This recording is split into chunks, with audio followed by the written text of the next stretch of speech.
Draft boards reveal more than just names and colleges. They expose organizational DNA.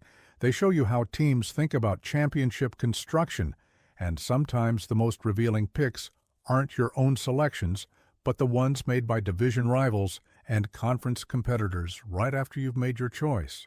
There is something developing in the 2026 NFL draft landscape that every single Bears fan needs to understand, because it directly impacts how we should evaluate our own draft strategy, how we should think about defensive identity in this new era, and whether the path we're taking gives us the best chance to compete with the elite offenses dominating this conference.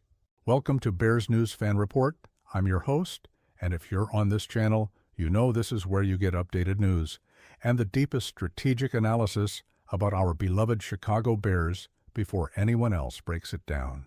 Today I'm walking you through something fascinating that's emerging from the latest 2026 mock draft projections, something that involves contrasting team-building philosophies playing out in real time, something that shows how the Bears are choosing to construct their defense versus how other contenders are approaching that same challenge.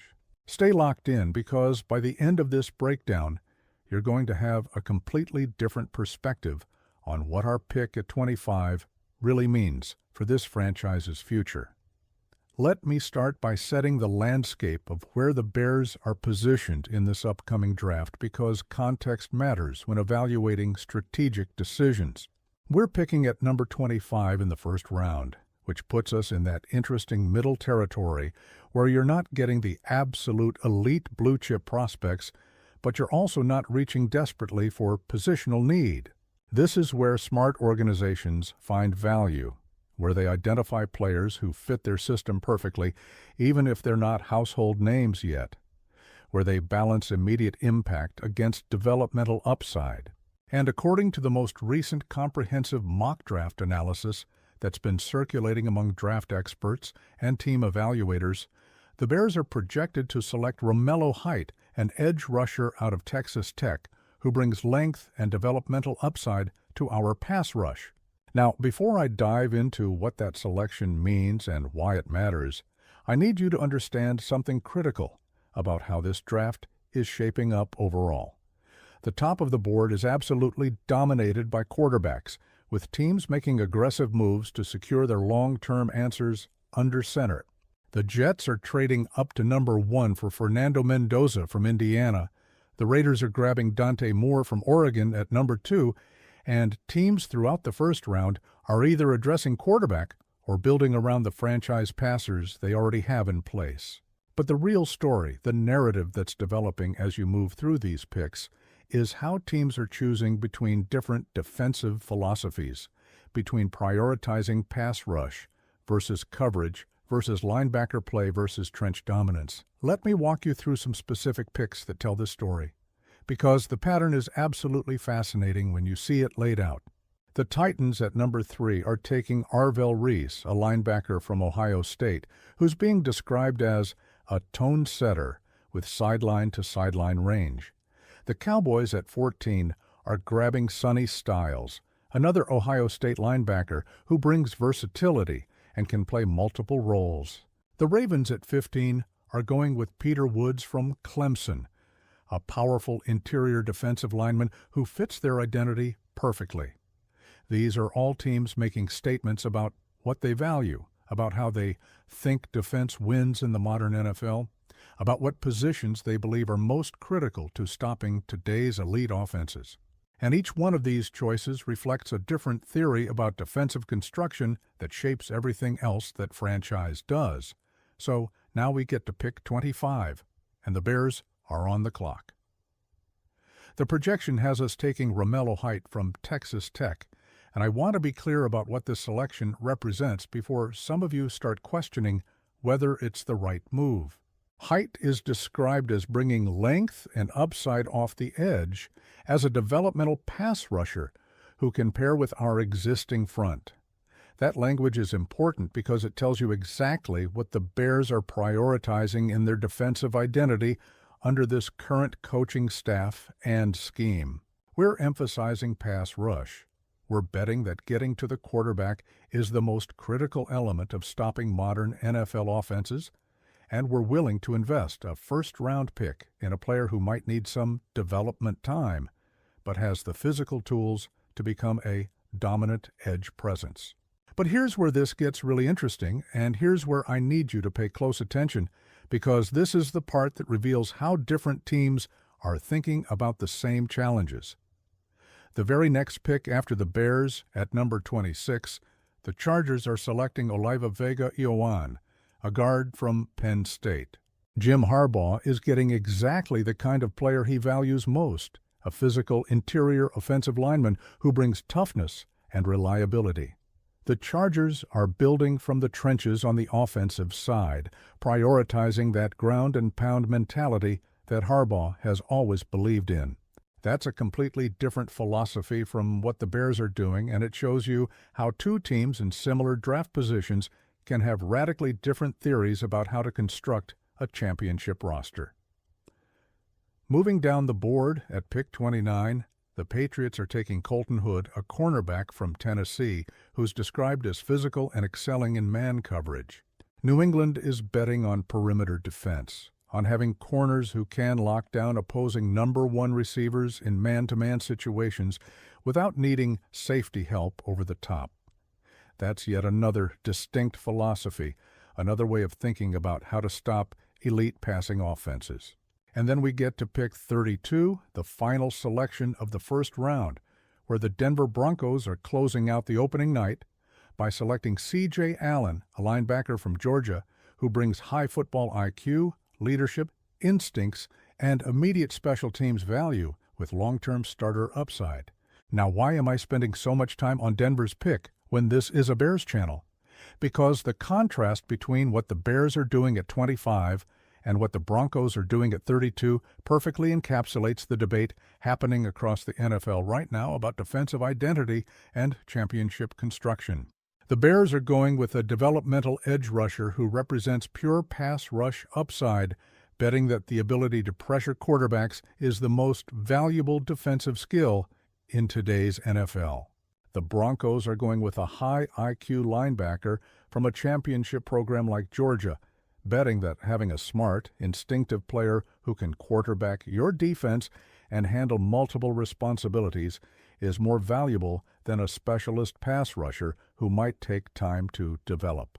Let me break down what we know about C.J. Allen specifically, because understanding his profile helps clarify what Denver is prioritizing and why it's such a stark contrast to the Bears' approach. Allen is coming out of Georgia, which means he's been coached by Kirby Smart and has played in one of the most sophisticated NFL-ready defensive systems in college football.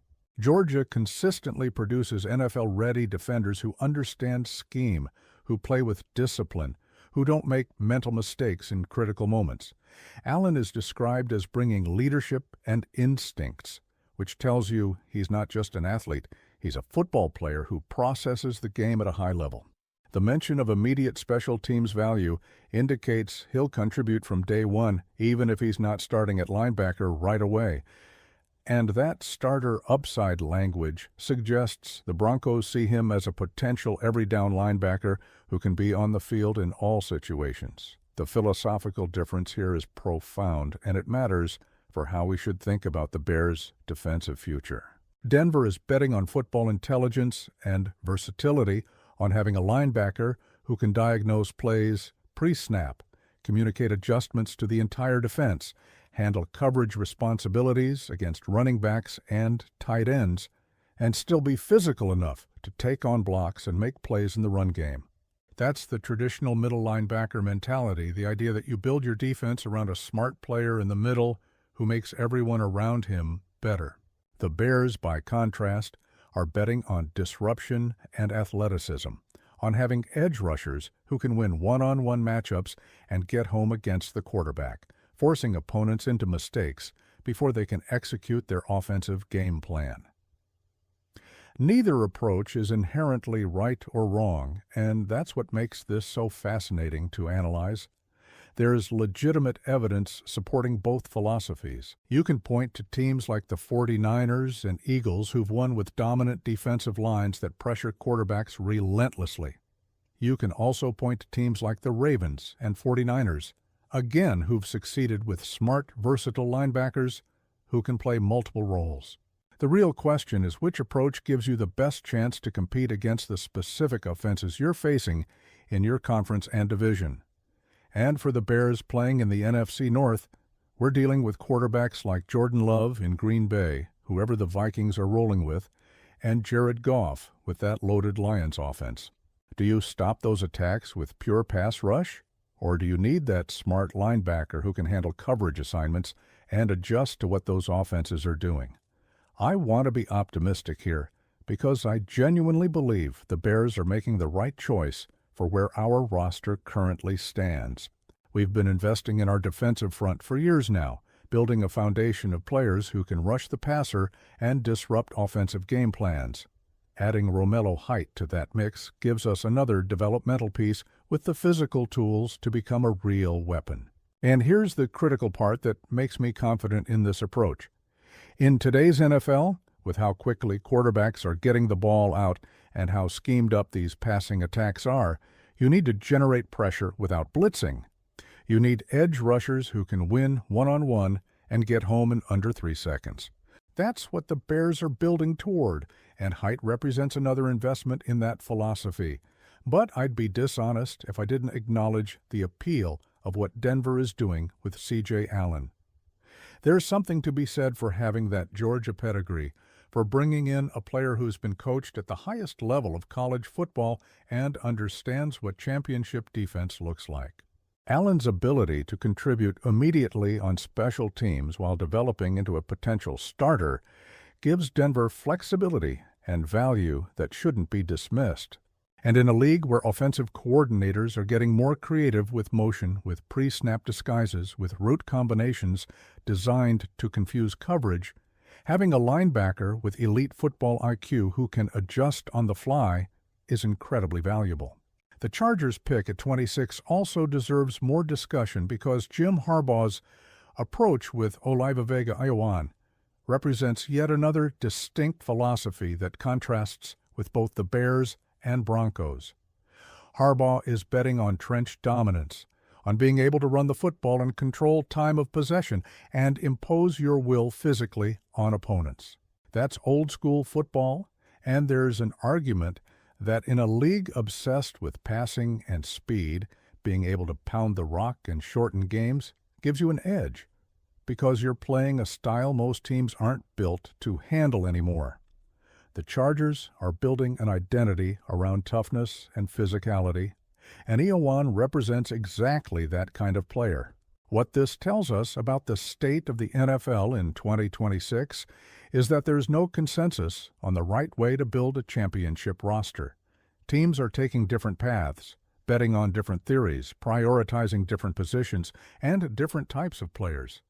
This is exactly the kind of strategic decision that defines franchises for years. If you want the deepest Bears analysis and fastest breaking news, subscribe to Bears News Fan Report right now. Hit that subscribe button, turn on notifications, and share this video with other Bears fans who want real insight into our team-building strategy. This is your home for everything Chicago Bears, and I want you part of this community. Bear down!